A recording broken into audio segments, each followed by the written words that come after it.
Intro from the First Republic to Build, Build, Build, 125 years of leadership and big wins. In the grand sprawling story of a nation, there are moments, decisions, and creations that stand as monuments to their time. These are not just policies or pronouncements, they are tangible legacies etched into the very landscape of the Philippines. They are the roads we travel, the hospitals that heal us, the power plants that light our homes, and the institutions that shape our society. These are the big wins, the landmark projects that echo the ambitions of the leaders who dared to dream them into existence. Over the next 8 minutes, we will embark on a journey through time, a historical pilgrimage to witness the Philippines being built, piece by piece, project by project. Let's begin, together. Chapter 1. Our story begins not with concrete and steel, but with an idea, the most powerful building material of all. Emilio Aguinaldo, the first president of the Philippines, presided over a nation born from the fires of revolution. His most profound and lasting project was not a structure, but a framework for a country. The Malolos Constitution, ratified in 1899, was the architectural blueprint for the first Philippine Republic. It was a declaration to the world that a new, independent nation, governed by its own people, had risen in Asia. This document was more than just ink on paper. It was the bedrock of Filipino sovereignty. It established a government with 3 distinct branches: executive, legislative, judicial. It enshrined civil liberties and articulated the rights and duties of its citizens. Though the First Republic's life was tragically short-lived, its spirit, codified in the Malolos Constitution, never truly died. It became the foundational stone upon which all future Philippine republics would be built, a constant reminder of the nation's inherent right to self-determination. The legacy here is one of principle. Aguinaldo's big win was the establishment of the very institutions of governance. Chapter 2. As the nation moved from a revolutionary republic to a commonwealth under American oversight, President Manuel L. Quezon faced a different kind of construction project, building a unified national identity out of a mosaic of different cultures and languages. The Philippines, an archipelago of thousands of islands, spoke over 100 different tongues. How could a people truly be one if they could not speak to one another in a common voice? Quezon understood that a shared language was the essential mortar needed to bind the nation together. His landmark initiative was the institutionalization and propagation of a national language.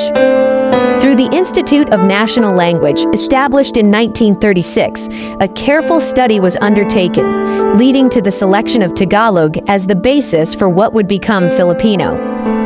This was a monumental and often controversial undertaking. It wasn't about erasing the rich diversity of regional languages, but about creating a linguistic bridge, a common ground where an Ilocano, a Cebuano, a Bicolano could meet and understand each other as countrymen, as Filipinos. Quezon's vision led to the mandated teaching of the national language in schools across the country, a policy that has shaped generations. Today, the Filipino language serves as a powerful symbol of identity, a living legacy of Quezon's belief that to build a strong nation, you must first give its people a way to speak to each other, heart to heart, in a language they can all call their own. Chapter 3. In the aftermath of the Second World War, the Philippines was a nation in ruins, facing the colossal task of rebuilding from scratch. President Elpidio Quirino. His administration became the crucible in the Ambuclao and Binga hydroelectric power plants in Benguet. These were not just dams, they were symbols of a new era, an audacious feat of engineering to power its future. They provided the electricity needed to light up homes, power new factories, and fuel the growth of cities in Luzon. Quirino's big win was this electrification and industrialization drive.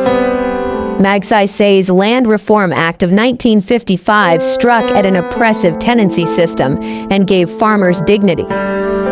Garcia's Filipino First policy put national industry and entrepreneurs at the forefront.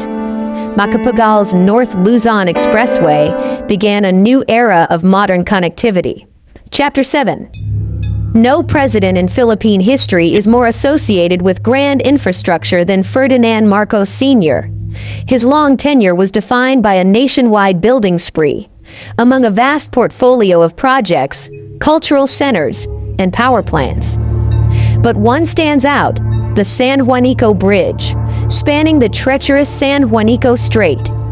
It physically linked the islands of Samar and Leyte for the first time in history, dubbed the Bridge of Love. At its completion in 1973, it was the longest bridge in the Philippines. It was the crown jewel of the Pan-Philippine Highway, connecting Luzon, Samar, Leyte, Mindanao through roads, bridges, and ferries. The San Juanico Bridge became a powerful symbol of national unity, transforming local economies and reducing reliance on dangerous sea travel. While Marcos's regime is a subject of intense historical debate, the tangible legacy of his infrastructure drive is undeniable. The San Juanico Bridge remains his most iconic big win. Chapter 8. After the tumultuous years of martial law, Corazon Aquino faced a task of reconstruction that was not physical, but political and constitutional. Her administration's most profound and enduring project was the crafting and ratification of the 1987 Constitution to restore democracy and safeguard it against future abuses of power.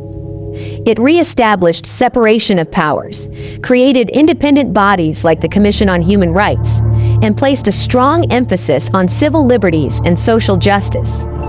Aquino's legacy is the democratic space Filipinos inhabit today, a framework ensuring the people's voice would never be silenced again.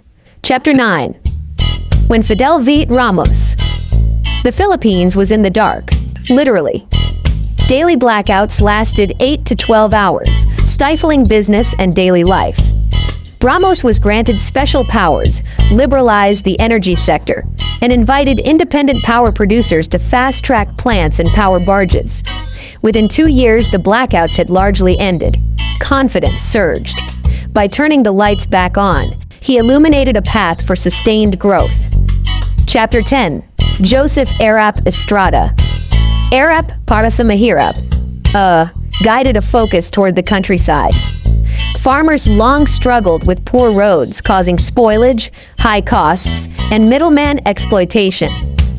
The FMR program aimed to build and rehabilitate thousands of kilometers of rural lifelines.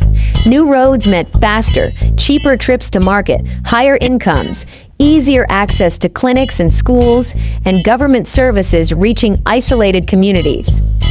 Though his presidency was cut short, this was a significant win for the rural poor. Chapter 11. As an archipelago, the Philippines is separated by water. Arroyo championed the strong Republic Nautical Highway, a seamless network of roads and roll-on, roll-off ferries treated as highway extensions. It cut transport costs and time, boosted domestic trade and tourism, and fostered national integration. By turning seas into bridges, Arroyo knit islands into a more efficient single market. Chapter 12. Benigno Noynoy Aquino III came on an anti-corruption platform, Dang Matuwid. He argued the biggest obstacle wasn't lack of resources, but leakage through corruption. Systemic reforms, budget process cleanup, and transparent public-private partnerships restored fiscal discipline and investor confidence led to investment-grade ratings. NAIA Expressway, Cavite Laguna Expressway, bid out transparently to major investors. He built a foundation of trust and stability that financed national growth. Rodrigo Duterte. While headlines focused on the drug war, the economic centerpiece was build, build, build, unprecedented in scale. Trillions in spending across roads, bridges, airports, seaports, and the country's first subway. Skyway Stage 3 cut through Metro Manila, slashing north-south travel times. Infrastructure prioritized as a primary driver of growth and jobs. Stalled projects advanced, and new corridors connected regions. Duterte's big win was sheer scale and focus, a legacy written in concrete and steel.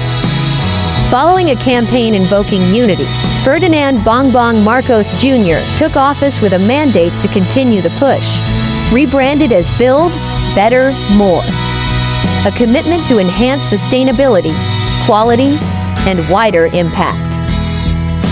The North-South Commuter Railway, arguably the largest single infrastructure project in Philippine history, a 147-kilometer line from Clark to Calamba through Metro Manila. A catalyst for decongestion, economic development, and greener transport, serving over 1 million daily. It aims to reduce traffic, spur growth north and south of the capital, and provide a cleaner daily commute. The big win is shaping up to be the execution and delivery, building upon foundations toward a modern, interconnected, and more livable Philippines. As we look back across this timeline, a powerful narrative emerges. It is a story of a nation in a perpetual state of becoming, constantly being shaped and reshaped by the visions of its leaders. From Aguinaldo's Constitution, an infrastructure of ideas, to the modern railways burrowing under our cities, each project tells a piece of the Filipino story. It's a tale of overcoming the challenges of geography, of poverty, of division, and of history itself. The projects we've explored are more than just their physical forms. Quezon's national language was a bridge between hearts. Magsaysay's land reform was a foundation of social justice. Aquino's constitution was a fortress for democracy. Each big win was an answer to the call of its time. Leadership is about building institutions, building economies, building connections, building hope. This journey reveals a project of immense scale and complexity, one that is never truly finished. Each generation is handed the blueprints of the past and tasked with adding their own chapter. The work continues, the challenges remain, but the spirit of building a better, stronger, and more unified Philippines endures. And so, our 8-minute journey through 125 years of Philippine nation building comes to a close. We have seen how the abstract dream of a republic was given form, how a common language was forged, and how the very earth was moved to power of a new industrial age. Each leader left distinct big wins, from nation building to massive infrastructure, shaping the Philippines we see today. These projects, laws, roads, dams, bridges, are landmarks of our shared history. They stand as testaments to ambition. Progress is a relay race, where each generation advances the nation further along its path.